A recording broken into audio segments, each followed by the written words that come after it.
Hi everyone, this is Doris, and I want to know if there was a deaf culture, and that is the topic of my research. The deaf culture does exist. It is a culture with their own history, language, and social behavior. Deaf people through centuries, they have suffered from isolation, oppression, and separation from the rest of the hearing world. Many people thought that they were mentally retarded and that they could not learn, and they were being classified as disabled. They were denied an education and they grew up illiterate without any language at all. But the good part is that they did survive discrimination and oppression. I had a lot of curiosity when I was reading my research material, and I look also in our textbook. Their type of nonverbal communication is kinesics, as we had learned in our previous classes, and that means that they use gestures, facial expressions, and body movement, especially their hands, to communicate. Haptics is another part that they use because they use touch to communicate, and they are very close to each other. Their culture is a collectivism culture. The deaf community, they take care of each other. They are part of a community that they share the same experiences. And this deaf community that they have created gives them a sense of belonging and validation. Um, their language is what really bonds them. Sign language is not a universal language. I thought so, but it's not. Most countries have their own sign language, and their language keeps growing and changing as they keep adding more and new signs. I was thinking also about who invented sign language, and I was reading different articles about it. One of them, it was kind of funny. I thought it was, they had a point too. They were talking about that maybe who really started or invented the basic, very basic sign language was probably the early man, the cavemans, trying to communicate with each other. And also the deaf people, they created maybe a more complex sign language to be able to communicate with their families, the closest friends. Uh, and also, I did read that the French in Europe, I'm not sure if I am pronouncing his name correctly. His name was Avi Charles Michael, and then Lepiu or Lepi. He invented French Sign Language.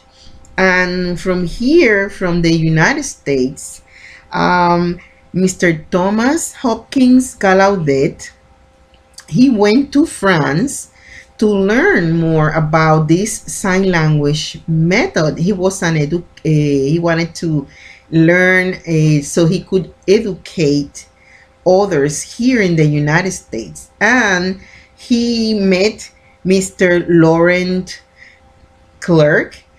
He was a French educator that was also trained in the French Sign Language.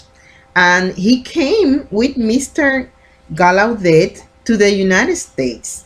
And they both invented the American Sign Language.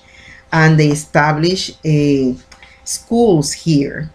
Um, it was also interesting for me to learn that in the 18th century, they had a big debate about how the deaf children should learn how to communicate.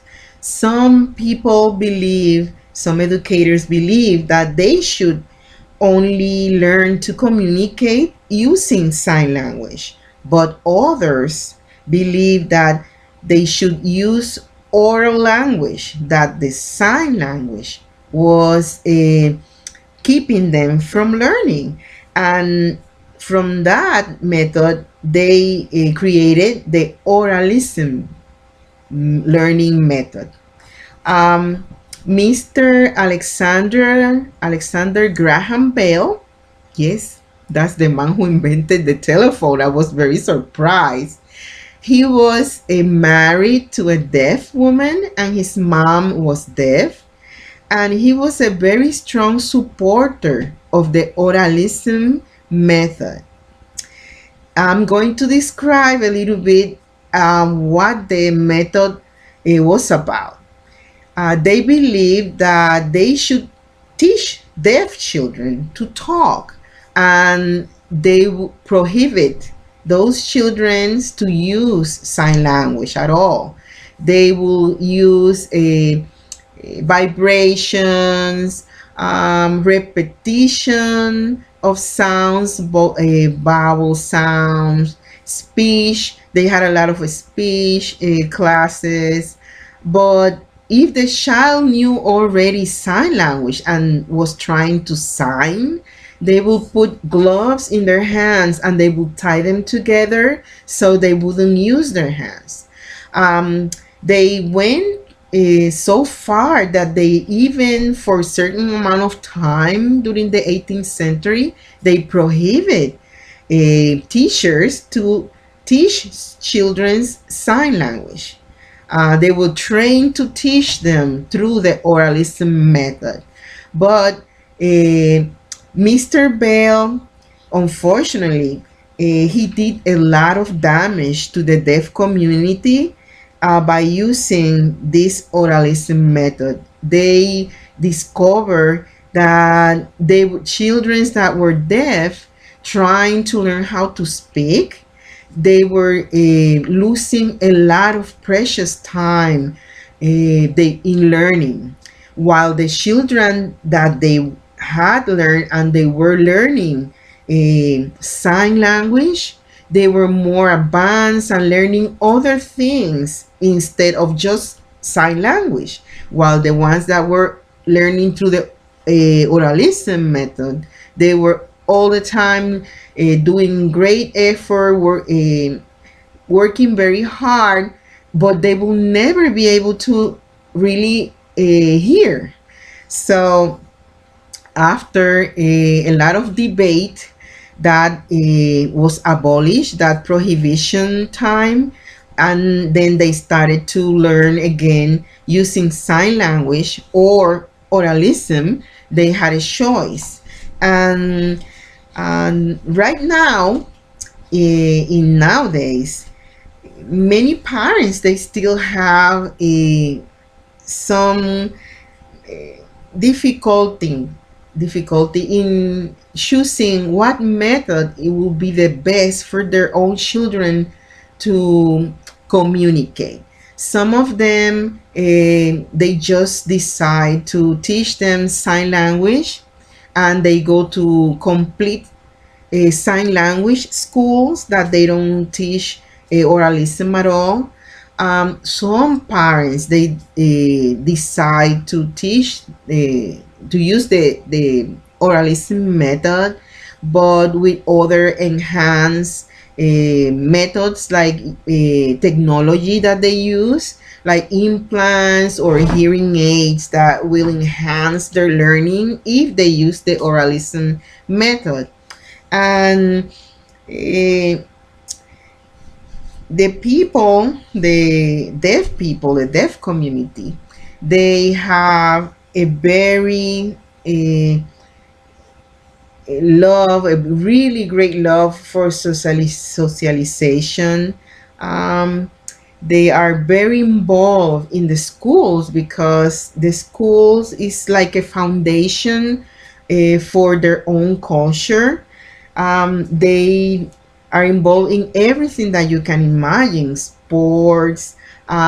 They have their own churches that they're for deaf people. Um, they also have different colleges, and the president of one of their colleges, it's a deaf person also, and that can identify with their culture and with their community. And right now in the United States, they also have the choice of going to these uh, schools for deaf people, or they can also go to the regular schools in their community, but they have interpreters in their classrooms, or some of them are teach through the special education curriculum. And uh, all these families that are part of the deaf community, they also have children. Many of them have children that are all deaf, like them. Other families, they are deaf parents and they have hearing children. And also there are families that their uh, parents are hearing parents, but the children are deaf. And from all that community and from those families, there's a subculture, and that sets, I mean, a bicultural identity for those children, because they are called children of deaf adults, and they have an organization. They call it CODA. It has been around for a few years, and the members are children that their parents are deaf. And like I said, they have their own language. They also sign, and they speak English, or the language of their country. And some of them, they even speak more than two languages. So many of those children that are from deaf parents, they are the ones that become interpreters later on, or they become teachers of children that are deaf. And another thing that I did, it was I made an interview. I did an interview, I should say, with a co-worker of mine. He is deaf, and he was born in Haiti. You know that I am from the Caribbean too. I'm from Puerto Rico, and I asked him if he could answer some questions for me. And one of my questions, I'm not going to mention them all, but one of my questions that I was very curious about was, how did he compare both cultures, the American culture and his culture from Haiti? And he said that the first thing that he responded was the language. The language is different. They speak Creole, and that's what they sign. And it was amazing how language, it's a big difference, even for people that are deaf in their culture. Um, Another one of my questions was, I asked him if he felt that the deaf community is being recognized in the hearing world as having their own culture. And he responded yes or no, and that he felt it was not an easy answer for him, because he thinks that in general, the hearing world, they don't recognize the deaf culture, and or the deaf world, and that the deaf world, they do recognize the hearing world very well. But he said that maybe is that the hearing world, they feel afraid or different about how to communicate with the deaf world. And the last question that I asked was to him was, looking at your life from childhood until adulthood, what in his opinion was happening or had happened in the deaf community that was different and that will help in the future. And he immediately said, technology. Technology has been the best thing that's had happened to us in the deaf culture, because now they have the opportunity to communicate not only locally with other people in their community, but they can make friends and talk to people in other communities through the technology, through the computer. And he explained to me a little bit about how it used to be. He said that he used to go to a friend's house, and because he couldn't use the phone or they didn't have a computer, they would just go there and there was nobody in the house, and they would need to leave a note saying, oh, we came but you were not here. And that will happen very often to them, and they will only communicate through letters, or later on when the phones, the video phones were created, then they were able to talk to each other. But now this has been a blessing for them. So I hope that you have liked my presentation. I just wanted to let you all know that the deaf community is very proud of who they are. They don't consider themselves disabled, that they believe that we think that their deafness is a problem that they need to fix.